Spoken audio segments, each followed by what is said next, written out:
اب ناظرین آئے ایک بڑی خبر کی طرف. بڑی خبر جو بین الاقوامی فرنٹ سے ہے وہ یہ ہے کہ ایران نے اپنی تازہ ترین تجاویز کا نیا مسودہ پاکستان کو دیا ہے کہ یہ امریکہ تک پہنچا دے. اب اس سے پہلے ایران نے ایک مسودہ دیا تھا کہ امریکہ کے پاس یہ تجاویز لے کر جائیں, اس کو مسترد کر دیا ڈونلڈ ٹرمپ نے, کیونکہ ڈونلڈ ٹرمپ ڈو مور کہہ رہا ہے کہ جناب اور بہتر ڈیل چاہیے, مجھے مزید فیس سیونگ چاہیے. اب ایران ایک لیول سے آگے تو دے نہیں سکتا, لیکن ایران نے اچھا یہ کیا کہ ایک اور مرتبہ لچک دکھائی ہے, اور پاکستان نے یہ ریکویسٹ بھی کی ہے کہ ابھی کسی قسم کا کوئی حملہ نہ کیا جائے, جنگ بندی اس کو جاری رکھا جائے. امریکہ نے اس کو غیر معینہ مدت کے لیے جنگ بندی کی ہوئی ہے, اور ایران جارحیت تو کر نہیں رہا, تو وہ بیٹھا ہوا سکون سے, لیکن جو ناکہ بندی ہوئی ہے وہ لگاتار ایران کو پریشان کر رہی ہے, اور ہر گزرتے دن کے ساتھ ایران کے لیے مشکلات بڑھ رہی ہیں. ایسا نہیں ہے کہ ناکہ بندی سے ایران کو کوئی پرابلم نہیں ہو رہا, بالکل ہو رہا ہے, کافی پرابلم ہو رہا ہے, اور اس پرابلم کا کوئی نہ کوئی حل ایران کو نکالنا پڑے گا. بہرحال انہوں نے کچھ ترامیم شدہ تجاویز دوبارہ سے پاکستانی حکومت کے ذریعے سے امریکہ کو بھجوائی ہیں. اب اس پہ ایک مرتبہ پھر امریکہ کا سٹیٹمنٹ ہے کہ ایران کی بھجوائی گئی نئی تجاویز سے مطمئن نہیں ہوں, ڈونلڈ ٹرمپ نے پھر کہہ دیا. اب ٹرمپ کا جو اندازہ ہے یا انداز ہے بات کرنے کا, مجھے لگتا ہے کہ ڈونلڈ ٹرمپ کو مکمل فتح چاہیے, یا وہ اس تاثر کے ساتھ مڈ ٹرم الیکشن میں جانا چاہتے ہیں کہ انہیں مکمل فتح ملی ہے, یا کم سے کم اسرائیل کو وہ مطمئن کرنا چاہتے ہیں کہ اب خطے میں اسرائیل کے لیے کسی قسم کا کوئی خطرہ نہیں رہا. دیکھیں, ایرانی میزائل ٹیکنالوجی سے یا ڈرون سے کوئی اتنا بڑا پرابلم نہیں ہے امریکہ کو, وہ اس کا کوئی نہ کوئی سولوشن نکال لیں گے, لیکن اگر ایران نے ایٹمی تجربہ کر لیا تو اس کا پھر ان کے پاس کبھی بھی کوئی حل نہیں ہوگا.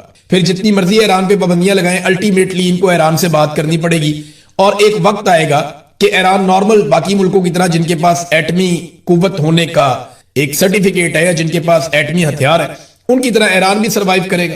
ایران کو central Asia, Russia, even Pakistan side, India, یہ سب ایران سے تعلقات رکھتے ہیں. آپ بالکل اس کو بند کر کے نہیں رکھ سکتے, بہت بڑا ملک ہے, ایک طرف اس کے ترکی ہے, عراق ہے, اوپر رشیا ہے, سینٹرل ایشیا سے ملتا ہے, افغانستان سے ملتا ہے, پاکستان سے ملتا ہے, اور بہت بڑی سرحدیں ہیں, سامنے کی طرف عمان ہے, بہت سارے خلیجی ممالک ہیں.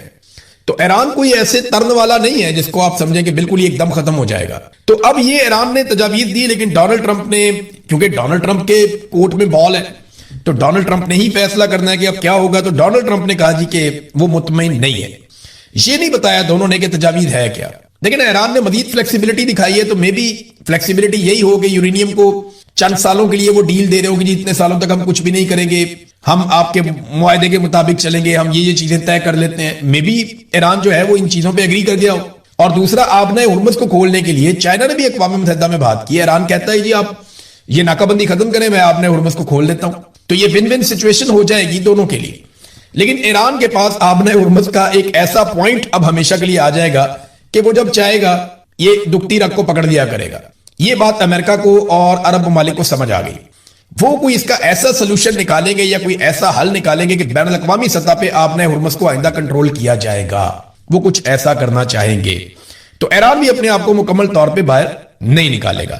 امریکہ نے, کیا یہ ممکن ہے کہ امریکہ حملہ کرے؟ تو اس کے لیے جو بڑی خبر ہے میں آپ کو بتاتا ہوں کہ سینٹ کام کمانڈر ایڈمرل بریڈ کوپر اور پیٹ ہیگزٹ جو ان کے وزیر دفاع ہے, اور joint chief chairman general Dan Caine, انہوں نے ڈونلڈ ٹرمپ کو ایران کے خلاف ممکنہ نئے ملٹری آپریشن پر بریفنگ دی, اور 3 آپشنز پہ غور کیا گیا. یعنی ڈونلڈ ٹرمپ نے بریفنگ لی ہے سینٹ کام کے کمانڈر سے, اور اس کے ساتھ وزیر دفاع تھے, اس کے بعد جو ہے وہ جوائنٹ چیف چیئرمین تھے, اور ان سب سے انہوں نے بریفنگ لی ہے. اور 3 آپشن پہ غور کیا گیا. نمبر 1 یہ ہے کہ مختصر مدت میں شدید ترین حملہ کیا جائے ایران پہ, اور ساتھ ہی مذاکرات کر کے معاملہ حل کیا جائے تاکہ فیس سیونگ ہو جائے بڑے پیمانے پہ.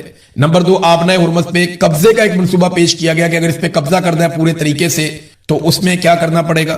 نمبر 3, ایران سے اگر افزودہ یورینیم اٹھا کر لے کر جانی ہے تو زمینی آپریشن کرنا ہے تو اس کا طریقہ کار کیا ہوگا.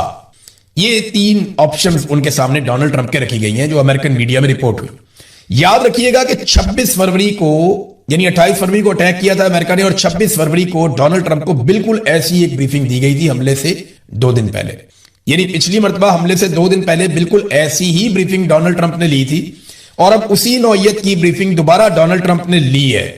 تو کیا ڈونلڈ ٹرمپ دوبارہ حملہ کرنے جا رہے ہیں؟ دیکھیں, حملے کی صورت میں امریکہ کو سب سے پہلے اپنے بحری بیڑے پیچھے ہٹانے پڑیں گے. اس کی وجہ یہ ہے کہ پچھلی مرتبہ امریکی اڈوں کے اوپر جو ایران نے اٹیک کیا وہ امریکہ کے لیے ہلا دینے والی چیز تھی, وہ اس کی توقع نہیں کر رہے تھے, اور کافی نقصان ہوا امریکہ کا, اسرائیل کا بھی, عرب ممالک کا بھی. اب اس مرتبہ ایران نے اپنے اہداف الگ الگ قسم کے بتائے ہوئے ہیں. یہ جو بحری بیڑے ہیں نا امریکہ کے, یہ بہت قیمتی ہیں, اربوں ڈالر کے ہیں. تو امریکہ نہیں چاہے گا کہ یہ سمندر کی تہہ میں چلے جائے, لہذا وہ ان بیڑوں کو پہلے پیچھے ہٹائے گا اور اس جگہ پہ لے کر جائے گا جہاں سے وہ ایران کی رینج سے باہر چلے جائے. پھر وہ اپنی جنگی حکمت عملی کے اوپر عمل کرے گا. یہ بہت لمبا چوڑا پروسیجر ہے. جیسی یہ لڑائی ہوئے گی آپ دیکھیں گے یہ ساری چیزیں ان کو کرنی پڑے گی. ناظرین, امریکی صدر کو نا اگر وہ کوئی جنگ شروع کر دے تو 60 دن کے اندر اسے کانگریس سے منظوری لینی ہوتی ہے. اس حوالے سے یہ امریکہ کا آئین کہتا ہے.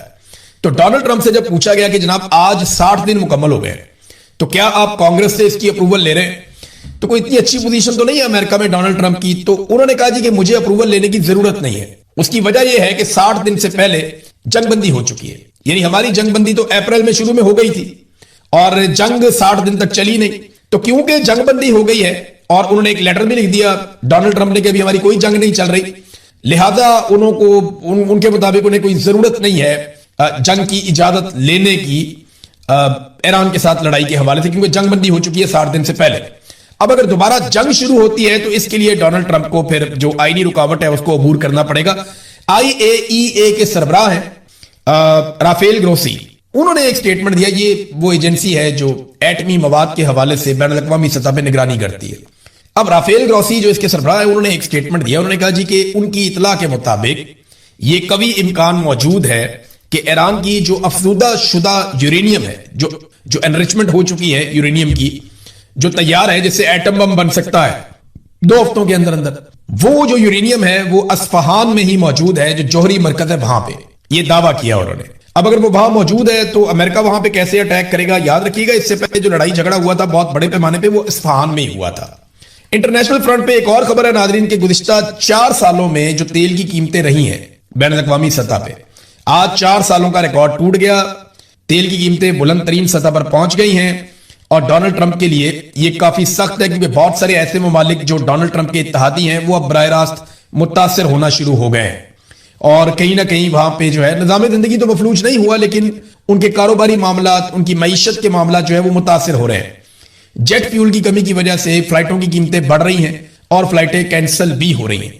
یہ وہ چیزیں ہیں جن کی وجہ سے ڈونلڈ ٹرمپ پہ دباؤ بڑھے گا اور ڈونلڈ ٹرمپ کو جلد از جلد نہ صرف تیل کی قیمتیں کم کرنی پڑیں گی بلکہ تیل کی رسد کو بھی یقینی بنانا پڑے گا, ورنہ یہ سارا کچھ امریکہ کے کھاتے میں ہی جائے. رولا پڑ گیا عمران خان صاحب کے بیٹوں کے انٹرویو کا. دونوں بیٹوں نے, سلمان نے اور قاسم نے انٹرویو دیا ہے اور یہ انٹرویو جو ہے وہ عالمی سطح کے اوپر پذیرائی حاصل کر رہا ہے. اس کے کلپس بہت زیادہ وائرل ہو رہے ہیں سوشل میڈیا کے اوپر. رولا پڑ گیا عمران خان صاحب کے بیٹوں کا اور سابق اہلیہ جمائمہ خان کا. اب جمائمہ کو لے کر, عمران خان صاحب کے بیٹوں کو لے کر سوشل میڈیا پہ رولا تو پڑا ہے لیکن اس کا پریکٹیکلی کوئی فرق پڑے گا یا عمران خان صاحب کے بیٹے جو کوشش کر رہے ہیں عملی طور پہ اس کا کوئی فائدہ ہوگا؟ تو دیکھیں فائدہ ہوتا ہے یا نہیں ہوتا, کیونکہ وہ عمران خان کے بیٹے ہیں تو انہیں کوشش تو کرنی ہے اور انہیں کرنی چاہیے. اور خاص طور پہ اس وقت جب انہیں نظر آ رہا ہے کہ پاکستان کے اندر ایک ایسا رجیم ہے جو ان کے والد کو کسی صورت چھوڑنا نہیں چاہتا.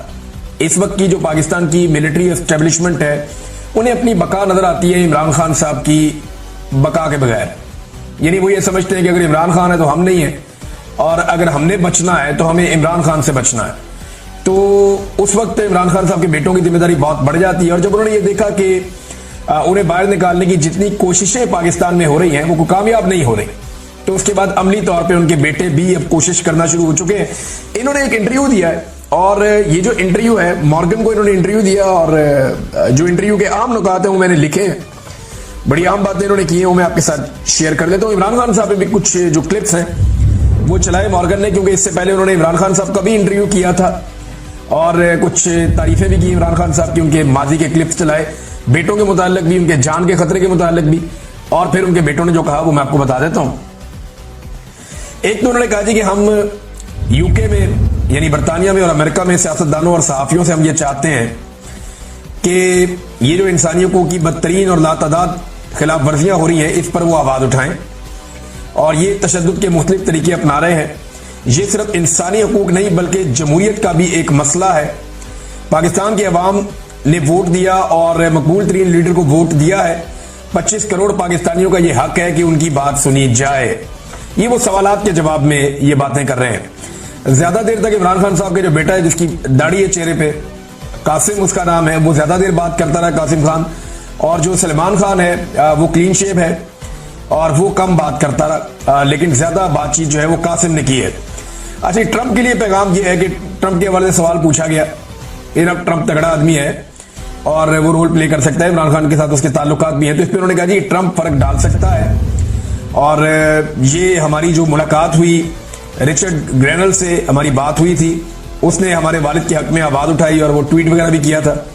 ہم جانتے ہیں کہ اگر ٹرمپ بات کریں گے یا ان کی یہ صلاحیت ہے، وہ یہ کہتے ہیں کہ پاکستانی اسٹیبلشمنٹ سے ڈونلڈ ٹرمپ بھی بات کر سکتا ہے، اس کے بعد یہ صلاحیت ہے، اور ہم سے اگر اس بارے میں رابطہ ہوتا ہے تو ہم ان سے بات کرنا چاہیں گے، وی ول لو، انہوں نے یہ کہا کہ ہم بالکل ڈونلڈ ٹرمپ سے بات کرنا چاہیں گے اگر وہ پاکستانی اسٹیبلشمنٹ سے اس بارے میں کوئی پیغام دینا چاہتے ہیں کہ وہ عمران خان صاحب کے ساتھ زیادتی بند کرے۔ اچھا جی، ایک اور ان سے سوال کیا گیا کہ کیا آپ کو ڈر ہے کہ آپ کے والد کو قتل کیا جا سکتا ہے؟ انہوں نے کہا جی ہم یہ سوچنا بھی نہیں چاہتے اور کوشش کرتے ہیں کہ ہم ایسا نہ سوچیں، لیکن ایسا وقت آتا ہے کہ جب مجھے لگتا ہے کہ شاید میں اپنے والد کو دوبارہ نہ دیکھ پاؤں، اور ان کو دیکھے بغیر اور ان سے ملے بغیر یہ ہماری زندگی کا سب سے لمبا ترین عرصہ ہے، اور ایسے میں جب حالات جو ہیں وہ مزید مایوس کن ہوتے جا رہے ہیں۔ پھر مارگن نے عمران خان کا ایک انٹرویو کا حصہ چلایا جس میں انہوں نے عمران خان صاحب سے بیوی بچوں کے بارے میں پوچھا، تو عمران خان نے کہا کہ میری بیوی اور بیٹوں سے میری بات ہوتی ہے، میرے بیٹے بہت فکر مند رہتے ہیں، خاص طور پر انہوں نے بتایا جب انہیں گولیاں لگی اس کے بعد جب وہ اسپتال پہنچے تو انہوں نے اپنے بچوں سے بات کی، تو میرا بڑا بیٹا اس کے بارے میں وہ کہہ رہے ہیں وہ شروع سے ہی حساس ہے، اور اس نے مجھے کئی بار منع کیا کہ آپ پالیٹکس کو چھوڑ دیں، اور مجھے محسوس ہوتا ہے کہ، لیکن میں یہ کہتا ہوں عمران خان صاحب کہ سوسائٹی میں بھی آپ کی ذمہ داری ہوتی ہے، دو طریقے ہیں زندگی جینے کے، آپ اپنی مرضی کی جی لیں، اپنے لیے جی لیں یا لوگوں کے لیے جی لیں، سوسائٹی کو آپ ڈلیور کریں جو آپ کے اوپر ایک قرض ہوتا ہے ہیومن بینگ ہونے کے ناطے۔ تو عمران خان صاحب نے یہ دوسرا طریقہ اپنایا ہوا ہے۔ ان کے بیٹے نے بھی یہ کہا کہ عمران خان بہت آسان زندگی گزار سکتے تھے لیکن انہوں نے اپنے ملک کے لوگوں کے لیے مشکل رستہ چنا ہے۔ پھر انہوں نے عمران خان صاحب سے پوچھا، پرانے انٹرویو میں وہ مارگن بتا رہا ہے کہ میں نے عمران خان صاحب سے پوچھا اور وہ چلایا اس نے کلپ عمران خان صاحب کا اپنے انٹرویو میں کہ آپ کو جناب موت کا خوف یا آپ کو اسیسینیٹ کیا جا سکتا ہے، تو انہوں نے کہا میں 16 جماعتوں کے خلاف تنہا لڑ رہا ہوں، سیاست میں جب آیا تو اپنا موت کا خوف ختم کر کے آیا تھا، کیونکہ میں پورے سٹیٹس کو کے خلاف آیا، کرپشن کے خلاف آیا، اور آدھا وقت پاکستان میں فوج نے اور آدھا وقت دو خاندانوں نے حکومت کی ہے، میں ان دو خاندانوں کے خلاف آیا تھا۔ پاکستان آنے کے حوالے سے جب سوال کیا گیا عمران خان صاحب کے بیٹوں سے تو انہوں نے کہا جی کہ ہم بالکل پاکستان جانا چاہتے ہیں اور جو کچھ کر سکتے ہیں وہ ہم کرنا چاہتے ہیں اپنے والد کے لیے۔ ہم نے پاکستان جانے کا ارادہ ظاہر کیا تو ہمیں حکومت کی جانب سے، جو پاکستان میں موجود ہے حکومت، ہمیں گرفتاری کی دھمکیاں دی گئیں، ہمارے خاندانی ذرائع اور دیگر لوگوں کو بھی یہ دھمکیاں پہنچائی گئیں، مگر ہم ابھی جانے کا ارادہ رکھتے ہیں۔ اور ساتھ ہی انہوں نے کہا جی ویزوں کے لیے ہم نے درخواستیں دائر کر دی ہیں پاکستان کی ایمبیسی کو، اور جواب ہمیں ابھی تک نہیں ملا، دیکھتے ہیں کیا ہوتا ہے۔ پھر ایک اور جگہ انہوں نے کہا جی ہم ضرور جائیں گے پاکستان، کوئی پسند کرے یا نہ کرے دیکھی جائے گی، یعنی دیکھتے ہیں پھر جو بھی ہوگا۔ تو عمران خان صاحب کے بیٹوں نے یہ کشتیاں جلانے والی بات ہے کہ ہم تو پاکستان جائیں گے پھر دیکھتے ہیں کیا ہوگا۔ دیکھیں تحریک لیڈ کرتے تو عمران خان کے بچے نہیں آئیں گے، اور مجھے نہیں لگتا پاکستان کی حکومت اتنا بڑا رسک لے گی، ویسے پتا کوئی نہیں ہے، پاکستان کی اسٹیبلشمنٹ اس دفعہ کچھ بھی کر دیتی ہے۔ یہ جب سے ڈونلڈ ٹرمپ سے عاصم منیر صاحب کی ملاقات ہوئی ہے پاکستان کے اندر کوئی سمجھ نہیں آ رہی، جو ان کا دل کرتا ہے کر دیتے ہیں۔ تھوک کے حساب سے یہ پارلیمنٹیرین فارغ کرتے جا رہے ہیں، جب ہم دوبارہ الیکشن کروائیں گے ساری سیٹیں پی ایم ایل این کو دیں گے، پورا کنٹرول ملک کے اوپر کر لیں گے۔ لیکن فرض کریں 350 سیٹیں تو ساری کی ساری بھی اگر یہ لے جائیں، 350 کے لگ بھگ سیٹیں ہیں قومی اسمبلی کی اور 100 سینیٹر، اگر یہ ساری سیٹیں بھی لے جائے پاکستان کی ملٹری اسٹیبلشمنٹ، تو کیا یہ ملک چلا لیں گے؟ کیا ایم این اے اور سینیٹر سے ملک چلتا ہے؟ کیا ایم پی اے وزیر اعظم اور وزیر اعلیٰ سے ملک چلتا ہے؟ نہیں، ملک چلتا ہے عوام کے کانفیڈنس سے، اور عوام کو بالکل کانفیڈنس نہیں ہے موجودہ حکومت کے اندر۔ ایڑی چوٹی کا زور لگا دے اسٹیبلشمنٹ، یہ ملک نہیں ان سے چلنا، یہ تب تک نہیں چلنا جب تک کہ عوام کی مرضی کے فیصلے نہیں مانے جاتے۔ عوام کی مرضی سے چلائیں گے تو ملک چلے گا، جب آپ عوام کی منشا کے خلاف چلائیں گے تو ملک نہیں چلے گا، جب آپ مینڈیٹ کا احترام نہیں کریں گے تو ملک نہیں چلے گا۔ یہ جو خرافات ہیں یہ رہیں گی، لوگوں میں کانفیڈنس ہی نہیں ہے، لوگ پاکستان چھوڑ کر جا رہے ہیں۔ اپنے والد کی جو سختیاں ان کے اوپر کی جا رہی ہیں ان پہ بات کرتے ہیں، انہوں نے کہا جی شدید گرمی ہے، بجلی بند ہو جاتی ہے، کبھی پنکھا بند ہو جاتا ہے، اے سی جو ہے وہ ان کو نہیں دیا جاتا، وزن ان کا لگاتار کم ہو رہا ہے، اور جو آدمی 70s کی ایج کے اندر ہے اس کے لیے یہ اچھا نہیں ہے، حتیٰ کہ انہیں 3 گولیاں بھی لگی ہوں ماضی میں اور ان کی صحت کو خطرات ہیں، اور وہاں پہ وہ کہتے ہیں جی مکمل ایک کنٹرول ہے، اور بہت سارے ایسے طریقے ہیں جن کے ذریعے سے اسیسینیٹ کیا جا سکتا ہے